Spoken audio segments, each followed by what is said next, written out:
नमस्कार फ्रेंड्स, मैं doctor Sumit Jaiswal, plastic and cosmetic surgeon. आज हम आपसे ब्रेस्ट इम्प्लांट सर्जरी डिस्कस करेंगे, जिसमें कि ब्रेस्ट का साइज इंक्रीज करने के लिए अलग अलग साइजेस के इम्प्लांट्स आते हैं। हमें जितना भी साइज इंक्रीज करना है वो सर्जिकली पॉसिबल रहता है।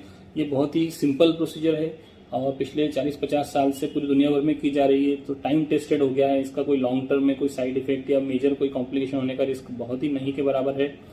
और सिर्फ 45 मिनट्स का प्रोसीजर रहता है और 2 से 3 घंटे में उसके बाद पेशेंट को हम लोग डिस्चार्ज कर देते हैं। इसमें काफ़ी सारे पेशेंट के क्वेश्चन रहते हैं कि इसमें मेन जो रिस्क या उनको डर लगता है कि फॉरेन बॉडी है तो बॉडी में रहेगी, कोई साइड इफेक्ट तो नहीं होगा, कुछ कैंसर तो नहीं हो जाएगा। तो इसमें आपको समझना चाहिए कि ये जो सिलिकॉन मटेरियल इसमें जो रहता है ये बॉडी काफ़ी इनर्ट मटेरियल है, इसके खिलाफ बॉडी में कोई रिएक्शन नहीं होती है और ये बॉडी में रहने के लिए ही बनाया गया है। ह्यूमन बॉडी में कई सारी फॉरेन बॉडी हम लोग परमानेंटली प्लेस करते हैं, जैसे आंखों में कैटरेक्ट का सर्जरी होता है या दिमाग में स्टेंट डालते हैं, हार्ट में स्टेंट डालते हैं। काफ़ी सारी जगह पे है फॉरेन बॉडी परमानेंटली रहती हैं। कई बार फ्रैक्चर होता है तो उसमें भी रॉड डाली जाती है। तो उसी तरह का एक ये मटेरियल है कि जो कि ब्रेस्ट में डालने के लिए बनाए हैं। और कई बार लोगों को रहता है कि कोई ब्रेस्ट में गठान होगी तो इसकी वजह से हम लोग पाल्पेट नहीं कर पाएंगे या इन्वेस्टिगेशन होगी तो उसमें पता नहीं चलेगा। तो आपको समझना होगा कि जो इम्प्लांट डालते हैं हम लोग ब्रेस्ट टिश्यू के नीचे जाते हैं, डीप डालते हैं। तो यदि किसी और कारण से कोई लंप होगा, फाइब्रोएडेनोमा होगा, कोई गठान होगी तो वो इजीली आप पाल्पेट भी कर पाएंगे, फील भी कर पाएंगे और यदि कोई इन्वेस्टिगेशन कराएंगे तो उसमें भी इसकी वजह से कोई दिक्कत नहीं आती है इम्प्लांट डालने की वजह से। अनमेरिड फीमेल्स रहती हैं, उनका फ्यूचर में प्रेगनेंसी होता है, ब्रेस्ट फीडिंग करना है, तो वो भी जैसा दूसरी फीमेल्स करती हैं वैसा ही होगा।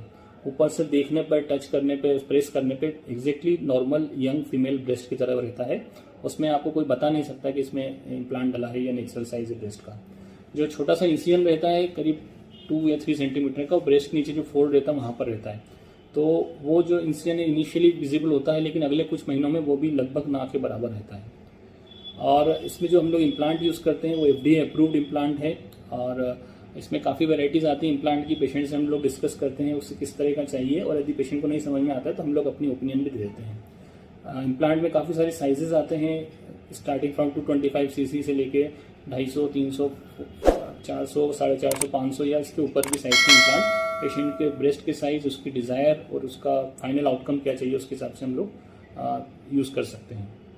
जो कॉस्ट रहती है इम्प्लांट की वो वेरी करती है शहर के हिसाब से, कहाँ पर हम लोग प्रोसीजर कर रहे हैं और ये प्रोसीजर किस तरह से की जाती है वो आपको हम लोग ये सर्जरी के माध्यम से समझाते हैं। कई लोग बोलते हैं कि उन्हें इम्प्लांट नहीं चाहिए, उन्हें फैट ग्राफ्टिंग कर दें। तो आपको समझना होगा कि जो इम्प्लांट में जो साइज मिलता है, जो शेप मिलता है, वो फैट ग्राफ्टिंग में नहीं मिल सकता। फैट ग्राफ्टिंग सिर्फ थोड़ा सा शेप सही करने के लिए बेसिकली होती है, क्योंकि फैट हम बहुत ज़्यादा एक लिमिट से ज़्यादा डाल नहीं सकते, हमें एब्डोमेन और थाई से निकालना रहता है। तो यदि किसी का फुलनेस थोड़ा सा कम हो गया, ऊपर में उसे बढ़ाना है तो कर सकते हैं, या थोड़ा साइज बढ़ाना, साइज ठीक है और थोड़ा साइज बढ़ाना है तो उन केसेस के लिए फैट ग्राफ्टिंग ठीक रहता है। दूसरा, ज़्यादातर जो पेशेंट आते हैं जिनका ब्रेस्ट बिल्कुल ही नहीं है और या फिर बहुत ही कम है, तो वो जनरली काफ़ी लीन एंड थिन रहते हैं, उनके बॉडी में फैट सक्शन करके निकालना ही बहुत मुश्किल रहता है। तो इस तरह के पेशेंट जिनको इम्प्लांट की ज़रूरत रहती है उनमें फैट का ग्राफ्ट हार्वेस्ट करना ही मुश्किल रहता है। तो फैट ग्राफ्टिंग बहुत ज़्यादा इफेक्टिव या बहुत कॉमनली डन प्रोसीजर नहीं है, उसकी तुलना में इम्प्लांट बहुत ही स्ट्रेट फॉरवर्ड, सिंपल और इफेक्टिव प्रोसीजर है जो कि ज़्यादातर लोग या ज़्यादा सर्जन प्रेफर करते हैं।